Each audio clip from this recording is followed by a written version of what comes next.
بسم اللہ الرحمن الرحیم۔ شروع اللہ کے نام سے جو بڑا مہربان نہایت رحم والا ہے۔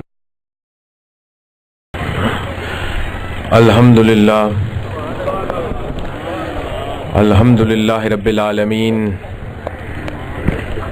والعاقبۃ للمتقین والصلاة والسلام علی سید الانبیاء والمرسلین وعلی آلہ الطاہرین وعلی صحابہ المہتدین وعلی اولیاء الکاملین الراشدین، اما بعد فاعوذ باللہ من الشیطان الرجیم، بسم اللہ الرحمن الرحیم۔ قل ان کنتم تحبون اللہ فاتبعونی یحببکم اللہ۔ صدق اللہ العظیم وصدق رسولہ النبی الکریم الامین، ونحن علی ذلک لمن الشاہدین والشاکرین والحمد للہ رب العالمین۔ میرے محترم مسلمان بھائیوں اور پیر بھائیوں،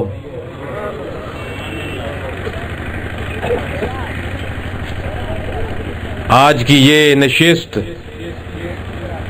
یہ مجلس، یہ محفل جو کہ نور کبریا کے نام سے منسوب ہے اور سجائی گئی ہے، اس میں شرکت کرنا ہم سب کے لیے ایک بہت ہی قسمت بھری اور ناز کا سما ہے۔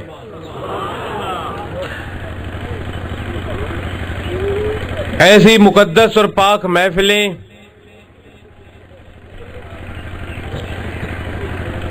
جس میں اللہ اور اس کے محبوبوں کا ذکر ہو، اور ایسی محفلوں میں بیٹھنے کی توفیق نصیب ہو، بے حد قسمت والے لوگوں کے حصے میں آتی ہیں۔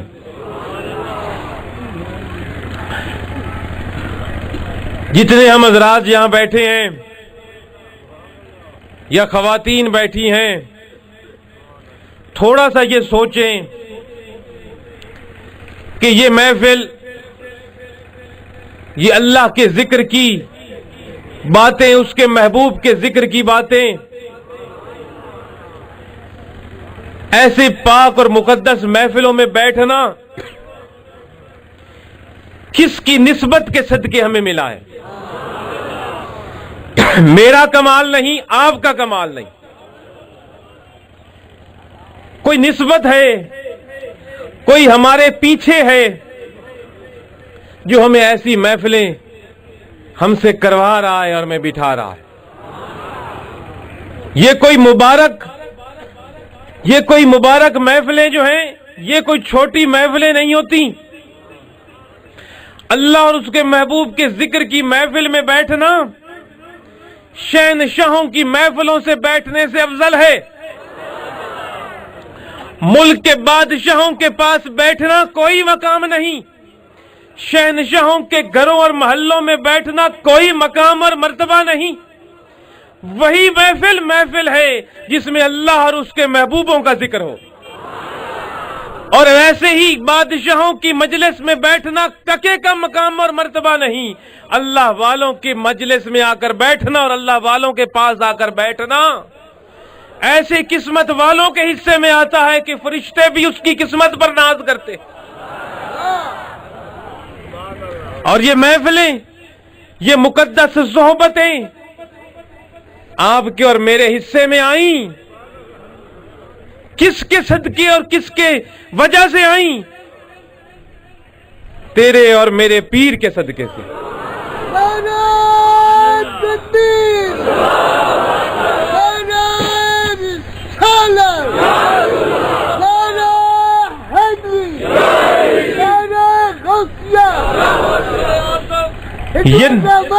یہ نسبت نہ ہوتی، یہ غلامی کا پٹا گلے میں نہ ہوتا تو پتہ نہیں کہاں بھٹکتے پھر رہے ہوتے۔ نہ شریعت کا کوئی پتہ چلتا، نہ طریقت کا کوئی پتہ چلتا، نہ ایمان کامل ہوتا، نہ کوئی نماز ہوتی، نہ کوئی روزہ ہوتا، نہ کوئی زکات ہوتی، نہ کوئی حج ہوتی۔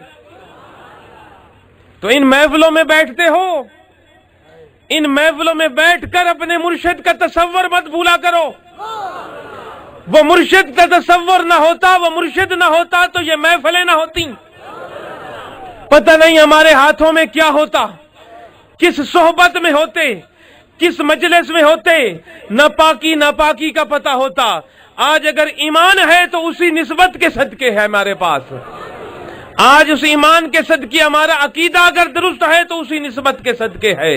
عقیدے کے درست ہونے کے بعد اگر ہمارے پلے کوئی نماز، روزہ، حج، زکات اگر ہے، اگر قرآن کی تلاوت ہے، ہاتھ میں تسبیحاں ہیں، تو اسی مرشد کی نظر کرم کے صدقے ہے۔ وہ کبھی مت بلانا جب تیری نظر میں یہ آ گیا کہ میں کچھ بن گیا ہوں تو ختم ہو جائے گا۔ ہمیشہ جو بھی کر یہ تصور کر میرے مرشد نے کروایا۔ اس مجلس میں آپ اور میں آئے، میرا کوئی کمال نہیں، ہم کہاں سے آئے؟ دیکھ رہا ہوں کوئی لوگ دور دراز سے بیٹھے، ان کا کوئی کمال نہیں، کوئی قریب کے ہیں ان کا بھی کوئی کمال نہیں۔ کمال ہے اس شخصیت کا جس نے ایک تسبیح میں پرو کر بٹھا دیا ہے، اور امید ہے کہ جیسے آج اکٹھے بیٹھے ہیں کل قیامت کے دن بھی اسی طرح بیٹھے ہوں گے۔ تو یہ محفلیں، یہ مقدس گھڑیاں، ان کو معمولی مت سمجھا کرو۔ بندہ صبح سے لے کر شام تک اپنی زندگی مختلف فضول کاموں میں برباد کر دیتا ہے۔ وقت وہی ہے جو اللہ کی یاد میں گزر جائے، ذکر وہی ہے جو اللہ اس کے رسول کے ذکر میں گزر جائے، اس زبان سے نکلے ہوئے وہی لفظ الفاظ ہیں جو اس کے اور اس کے محبوب کے ذکر میں گزر جائیں۔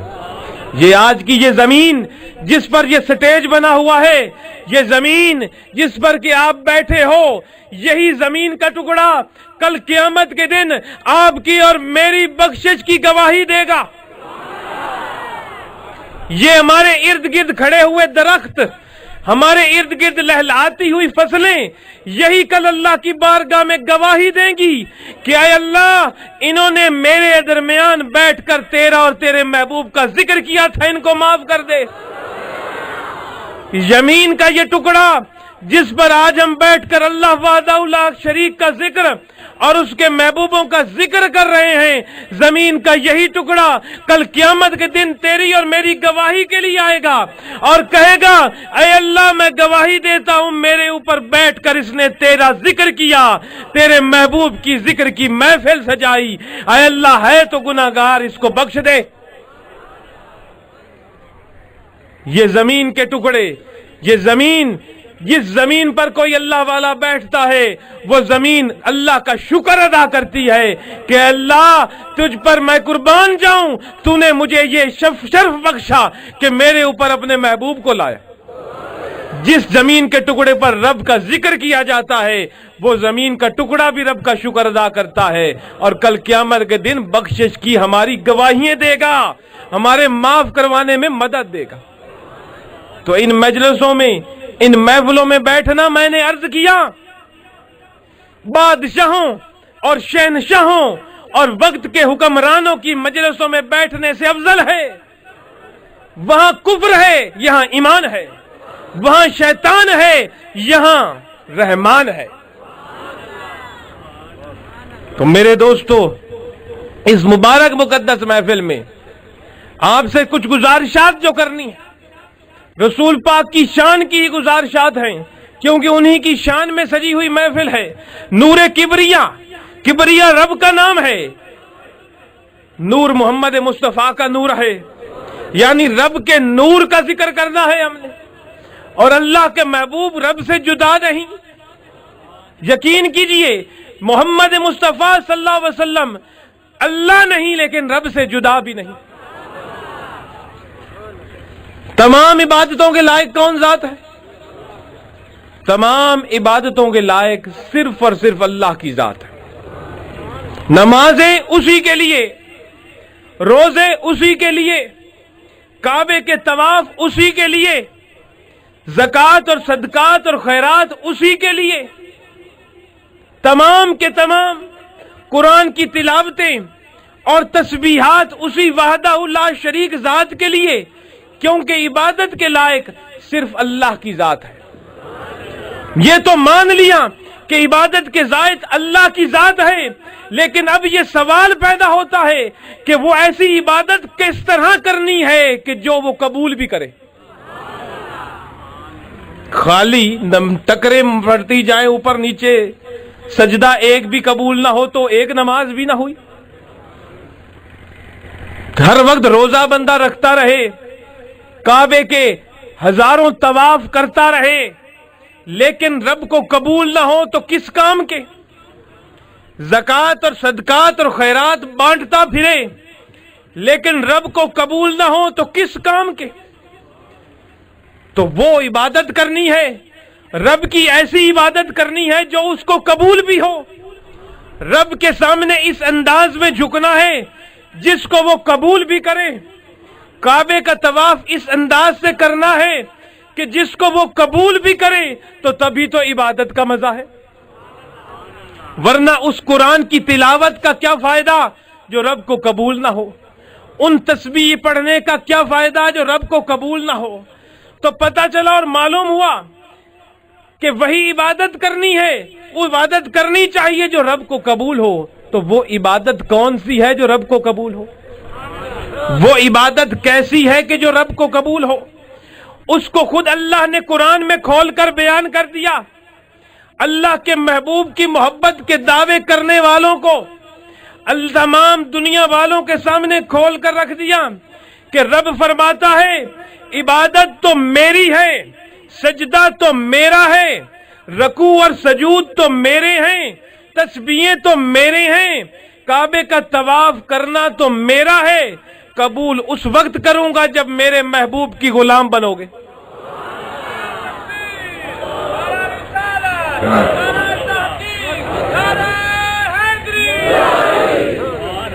قل ان کنتم تحبون اللہ،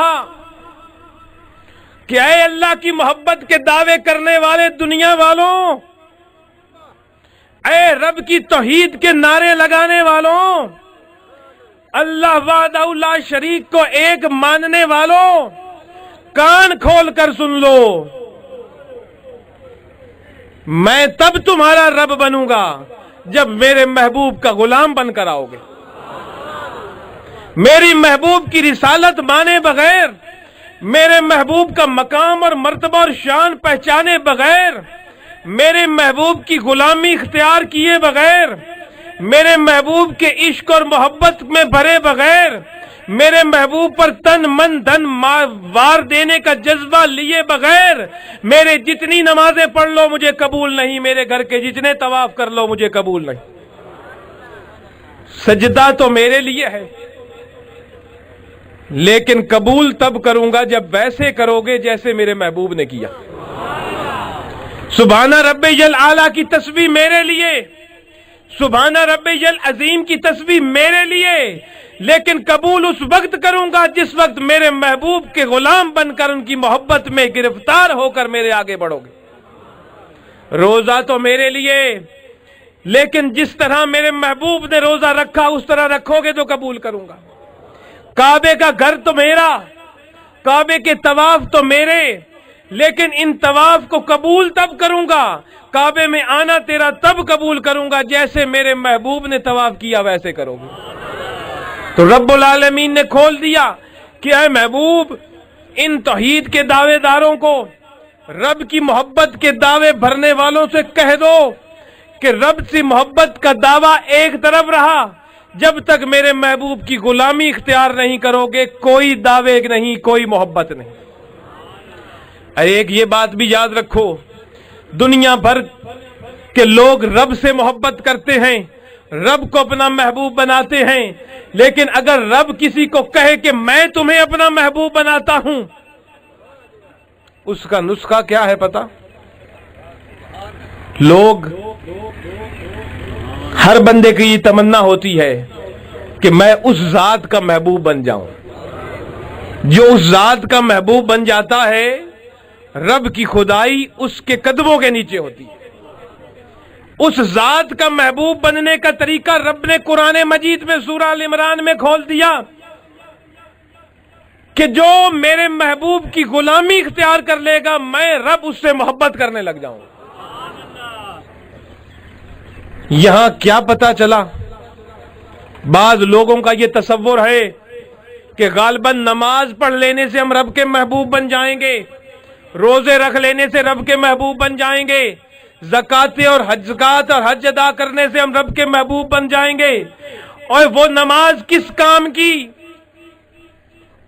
جس میں رب کے محبوب کی محبت نہ ہو؟ وہ روزہ کس کام کا جس میں اللہ کے رسول کی محبت شامل نہ ہو؟ وہ حج اور زکوٰۃ کس کام کی جس میں محبوب رب العالمین کی محبت نہ ہو؟ رب نے کھول کے رکھ دیا ہے کہ میرا وہ محبوب ہے جو میرے محبوب کا غلام ہے۔ جو اللہ کا محبوب کا غلام بن گیا وہ رب کا محبوب بن جاتا ہے۔ اور رب العالمین نے فرمایا تو پھر اس غلامی کے صدقے میں تم کے سارے گناہ معاف کر دوں گا کہ میں بخشنے والا رحیم اور کریم ہوں۔ گناہ معاف کرنے کا ایک ہی نقطہ ہے، ایک ہی تصور ہے، اور وہ ہے میرے محبوب کی غلامی اختیار کر لو۔ جتنے بھی گناہگار ہوگے، جو چاہے تم صرف ایمان والوں کو یہ للکار کر بات نہیں کی گئی بلکہ عالم پوری دنیا کے انسانوں کو کہا گیا کہ چاہے تم یہودی ہو، چاہے عیسائی ہو، چاہے سکھ ہو، چاہے ہندو ہو، یا جو کچھ بھی تمہارا مذہب ہے، جس وقت بھی میرے محبوب کی غلامی میں آؤ گے، میرے محبوب کا کلمہ پڑھو گے، ہندو تھے یا سکھ تھے یا یہودی تھے، جو کچھ بھی تھا سب معاف کیا۔ اس محبوب کے قدموں کے صدقے سب معاف کیا۔ آؤ اور اس کی غلامی اختیار کرو تو رب کے محبوب بن جاؤ گے۔ اس کی غلامی کے بغیر نہ کوئی نماز ہے، نہ کوئی روزہ ہے، نہ کوئی زکوٰۃ ہے، نہ کوئی حج ہے۔ نماز ہوتی ہی وہ نماز ہے جس میں اللہ کے محبوب کا تصور آئے۔ روزہ ہوتا ہی وہ روزہ ہے جو محبوب کی ادا سمجھ کر رکھا جائے۔ حج ہوتا ہی وہ ہے جو اللہ کے محبوب کے عشق میں ڈوب کر کیا جائے۔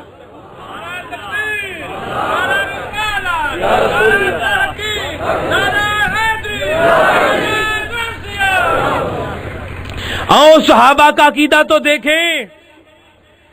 صحابہ کے نام پر بعض لوگوں کو گمراہ کرنے والے لوگوں، صحابہ کا عقیدہ تو دیکھیں کیا ہے۔ صحابہ کی تو تن من دھن سب کچھ وار دیا سرکار کے قدموں پہ۔ وہ تو نماز ہی وہی سمجھتے تھے جو نماز میں محمد کریم کا ذکر آئے، محمد کریم کا خیال آئے۔ عبادت اللہ کی میں نے عرض کیا، اس میں کوئی شک نہیں، سجدہ حضرت وحدہ لا شریک کو ہی، لیکن رب کے محبوب کے عشق اور محبت میں ڈوب کر۔ عبادت وحدہ لا شریک رب العالمین کی قبول تب کرے گا جب اس کے محبوب کا غلام بن کر اس کی میں ڈوب کر آئے گا۔ حضرت ابو بکر صدیق رضی اللہ تعالیٰ عنہ، عظیم و شان صحابی، آپ مکے میں تشریف فرما ہیں۔ چند مسلمان ہوئے لوگ ہیں، 40 سے بھی کم لوگ ہیں جو مسلمان تھے اس وقت۔ جو بھی مسلمان ہوتا تھا اپنا ایمان چھپا کر رکھتا تھا، کیونکہ پتہ اگر چلتا کہ یہ رسول اللہ کا غلام بن گیا ہے تو ان پر مصیبتیں توڑ دی جاتی تھی۔ دیکھو صحیح لوگوں نے کیسے اس ایمان کی دولت کو پایا ہے۔ آپ کو اور مجھے تو گھر بیٹھے مل گئی ہے نا، پھر بھی نہیں سنبھالی جا رہی۔ لوگوں نے قربانیاں دے دے کر اس کو سنبھالا، اس ایمان کی دولت کو جو ہمیں گھر بیٹھے ملی ہے، پھر بھی نہیں سنبھالا جا رہا ہم سے۔ حضور فرماتے تھے کہ بھائی تم اپنا ایمان چھپا کر رکھو، تم بتاؤ گے تو یہ تمہیں ماریں گے، اذیتیں دیں گے، لہذا ایمان چھپا کر رکھا جاتا تھا اس دور میں۔ حضرت ابوبکر صدیق رضی اللہ تعالیٰ عنہ نے ایک دن فرمایا، سرکار ہم ایمان نہیں کیوں چھپائیں، ہم اعلان کرتے ہیں۔